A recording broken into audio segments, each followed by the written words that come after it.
Assalamualaikum warahmatullahi wabarakatuh.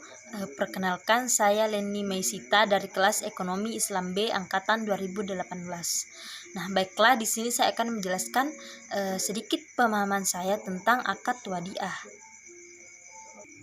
Nah, yang pertama, definisi wadiah. Menurut kompilasi hukum ekonomi syariah pasal 20 ayat 17, wadiah adalah penitipan dana antara pihak pemilik dana dengan pihak penerima titipan yang dipercaya untuk menjaga dana tersebut. Nah, adapun dasar hukum wadiah dalam Al-Qur'an surah An-Nisa ayat 58 yang berbunyi, A'udzubillahi minasyaitonirrajim, Bismillahirrahmanirrahim, Innallaha ya'murukum an tuwaddul amanati ila ahliha. Yang artinya, sesungguhnya Allah menyuruh kamu menyampaikan amanat kepada yang berhak menerimanya.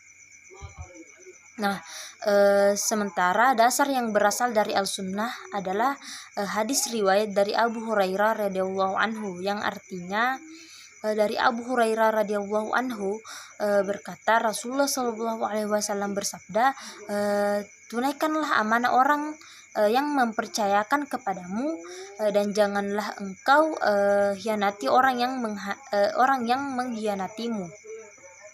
Nah, adapun rukun wadiah menurut kompilasi hukum ekonomi syariah pasal 370. Yang pertama, penitip atau muaddi, yang kedua penerima titipan atau mustauda, yang ketiga harta titipan atau wadiabih, yang keempat akad atau sikhat. Nah, adapun syarat wadiah. Yang pertama, syarat punya barang dan orang yang menyimpan, yaitu yang pertama, pemilik barang dan orang yang menyimpan hendaklah sempurna akal, pintar, tidak disyaratkan cukup umur atau balik, namun terlebih dahulu harus mendapat izin dari penjaganya untuk mengendalikan al-wadiah. Nah, yang kedua, syarat barang, yaitu yang pertama, barang yang disimpan hendaklah boleh dikendalikan oleh orang yang menyimpan. Yang kedua, barang yang disimpan hendaklah tahan lama. Yang ketiga, jika barang yang disimpan itu tidak boleh tahan lama, maka orang menyimpan boleh menjual setelah mendapatkan izin dari pengadilan, dan uang penjualan disimpan hingga sampai waktu penyerahan kepada yang punya. Nah, adapun kewajiban menerima dan cara menjaga wadiah. Yang pertama, menurut Imam Syafi'i, yang berkewajiban menjaga barang wadiah hanya penerima titipan. Nah, Imam Al-Nawawi menjelaskan bahwa orang yang menerima titipan wajib dia menjaganya. Oleh karena itu diharamkan menerima titipan apabila seseorang tidak mampu untuk menjaganya. Nah, yang kedua, tanggung jawab menyimpan wadiah adalah amanah. Yang ketiga, apabila wadiah dijaga hilang, rusak atau musnah, bukan kelalaian dari orang yang menyimpan, maka ia tidak diwajibkan mengganti. Namun apabila itu akibat kelalaiannya, maka ia wajib menggantinya.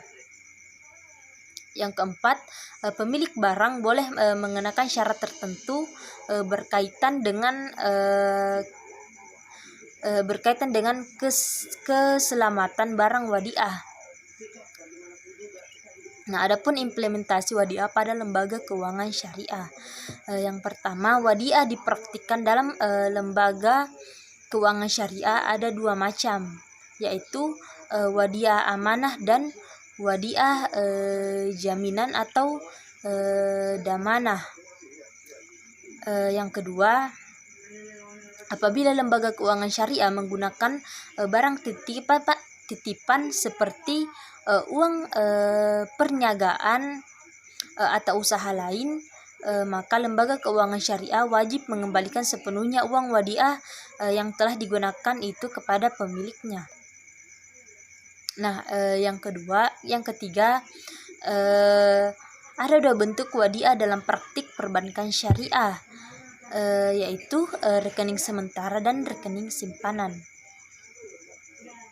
Nah, terdapat dua jenis pendanaan dengan prinsip wadiah, yaitu yang pertama giro wadiah, yaitu produk pendanaan bank syariah berupa simpanan dari nasabah dalam bentuk rekening giro untuk keamanan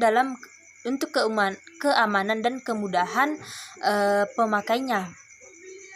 Nah, yang kedua tabungan wadiah adalah produk pendanaan bank syariah berupa simpanan dari nasabah dalam bentuk rekening tabungan untuk keamanan dan kemudahan pemakainya. Nah, demikianlah sedikit penjelasan dari saya tentang akad wadiah. Lebih dan kurangnya mohon dimaafkan. Assalamualaikum warahmatullahi wabarakatuh.